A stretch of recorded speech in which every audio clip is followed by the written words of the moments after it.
Must-win territory now for Turkey over in Group A. Can they bounce back from the 3-0 stuffy up against the Italians? And what about the Welsh? Last time around it was a draw, but can they go all the way this time? Let's take a little look next. That's right, folks, back once again with another 5-minute preview. Looking forward to the Group A match between Turkey and Wales, and we'll get to that in just 1 second. If you're new to the channel, smash your subscribe to get you bang up to date with all things Blackburn Rovers later. Euro 2020, really. Whoa, football, what are we going to know here? Under one Ruski, that's right, boys and girls. Big shout out to the VIPs. They are the Patreon. But let's get cracking with another 5-minute preview. Looking forward, of course, to Turkey up against Wales on the 16th of June over in Baku. That's right. Of course, Turkey are going to bounce back from their shit show on opening day, and Wales looking to go one step beyond this time and get the 3 points, and of course continue their unbeaten start in Group A. Turkey, of course, qualified as Group H runners-up. A lot of the fans were backing them in day one match one. This is a separate game. Of course, Italy are going to be one of the favourites going deep into this competition. Turkey going to have to just dig their heels in and get something out of this game here. It's must win, I think. A draw might give you a bit of hope, but ultimately you'll need the 3 points to maybe put more belief behind the boys. Of course, they are ranked 29th in the world,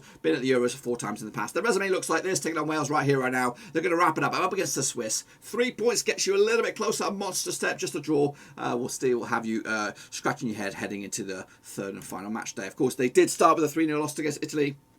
Day one, match one, no goals. They weren't really at the races, to be fair. Quickly on the 26-man squad, I think it's devout of a striker. No Hakan these days. The main man though is Buric, of course, from Lille. So we're going to need to see a bit more attacking a bit more attacking now from the Turkish this time around. But ultimately, it's going to be a mountain climb. This is going to be a tight game. I think it could go either way.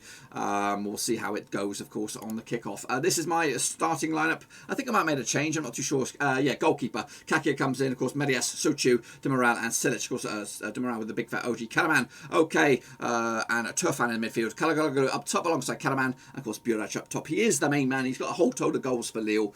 He just didn't show up last time around. As for the Welsh, of course, Rob Page, let me eat my words. I didn't think they could bounce back, but they did bounce back. They qualified as, of course, Group E runners-up, securing that on the midway through the month of November 2019. They have been at the Euros once. Last time around, they made it to the semi-finals. Can they go even? Can they match that or get even close to it this time around? 17th ranked in the world according to FIFA. Their resume, of course, Turkey right now. Then, of course, they take on the Italians on the 20th of June. They open up with a 1-1 hard-fought draw despite going 1-0 behind.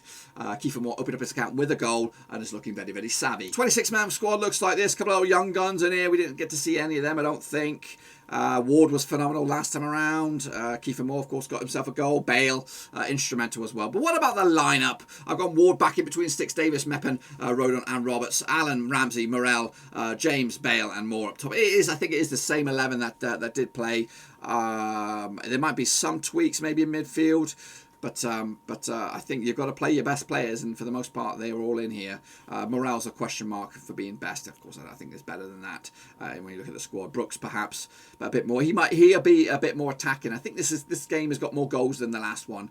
Hopefully, they can play with a bit more freedom. Of course, they played each other 2 times since 1978. 1 win apiece, no draws. The one and only win for Turkey was a 1-0 win. Meanwhile, the one over Wales was a 1-0 win for them. Of course, heading into this, the Welsh come into this unbeaten, well, actually, without what are we looking at? 2 wins in the past 6 games, 50% form. Meanwhile, the Turkish fellas comes in just 1 defeat in the past 6. That 1 defeat was against Italy, though. Group A, then, shall we? Of course, Italy and Wales. Well, it's a quick look at Group A, then, shall we? Of course, Italy are 1 step into the next round already, with Wales and Switzerland doing okay for themselves. Turkey, when you look at this, not too bad. A draw can get you right back into it. Of course, we're expecting Italy to do okay against the Swiss as well. So a point mathematically would get you closer to the qualification spot. But I think you need a win. The goal difference has taken a bit of a battering for the Turkish. They need to bounce back and, of course, get that closer to negative 2, negative 1, something like that. Quick look at the undercard right here. Heading into this, I did put a vote out there, and 35% of you went with Wales, 41% have gone with Turkey, and 24% have gone with the draw. But what about me? What do I think about this one? Well, I can't even remember. I think I've actually gone with another draw for the Welsh. They could be doing the New Zealanders like they did in the World Cup way back when, and just draw all their games. And I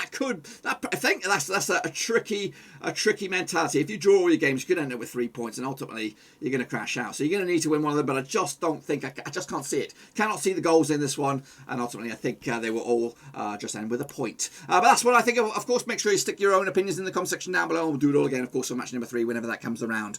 Yeah, of course, make sure you check out the prediction videos as well, and also the description, links to my Twitter, Twitch, Facebook, and of course Patreon as well. But until then, can the Welsh do it? Can Turkish come back from a 3-0 heavy defeat? Let me know your thoughts and opinions in the comment section down below, and we'll do it all again.